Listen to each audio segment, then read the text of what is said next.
اهو ده بقى جمبري الغلابة اللي بيقولوا عليه. البسارية اليومين دول رخيصة ومالية السوق، وب30 جنيه بس عملت كل السيرفيس اللي انت شايفاه ده غير كمان والله اللي اتاكل. تعالوا نشوف عملناها ازاي مع بعض. بس اول حاجة نصلي ونسلم على رسولنا الكريم ونقول بسم الله. اول حاجه هنا عندي كيلو من البسارية، جبتها نضفتها وشلت بطنها. استحاله يا جماعه اكلها ببطنها. تمام، يا دوب قطمت راسها كده سحبت كل بطنها وطلعت بيها، وشطفتها شطفه حلوه تحت الميه الجاريه. بعدين حطيتها كده على مصفى عشان تنزل اي ميه زياده منها، وعطيتها طبعا عصره الليمونه المتينه ورشه الملح، بس ما تكتريش ملح عشان ما تحدقش منك. خلاص اتعودتوا عليا في الخطوه دي في الاسماك عموما. هركنها بقى على جنب وهعمل لها التتبيله بتاعتها. جبت الهوم بتاعي وحطيت فيه بقى 5 6 فصوص من التوم، على قرن فلفل حامي، شوية ملح وكمون، وهاتك يا هرس لغاية لما اتفرموا بالشكل اللي انتوا شايفينه كده.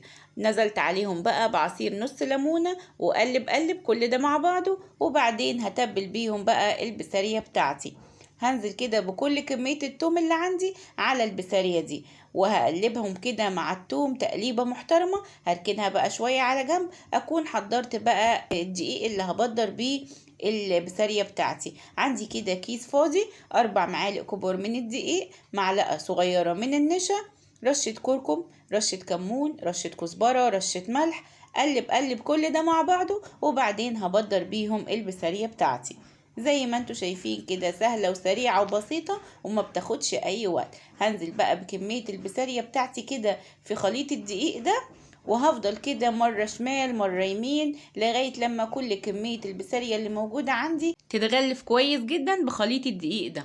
هكون بقى في الوقت ده حاطه طاسه كده فيها زيت بيسخن على النار، من وهو بارد هنزل فيه بقشره نص ليمونه عشان تديني ريحه حلوه اثناء القلي. اول ما يسخن على طول بنزل كده البسارية بنفضها بايدي كويس جدا، وبعدين ارشها على وش الزيت كده، وابتدي اسيبها لغايه لما تاخد اللون الذهبي زي ما انتوا شايفين، وابتدي اطلعها. عملت بقى كل الكميه بنفس الطريقه كده وطلعتها كده على مناديل مطبخ، وكانت حقيقي حلوه جدا مقرمشه جدا.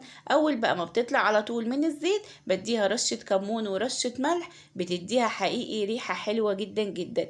بتمنى يا رب وصفتي البسيطه النهارده تكون عجبتكم، وان شاء الله تجربوها. بحبكم جدا في الله.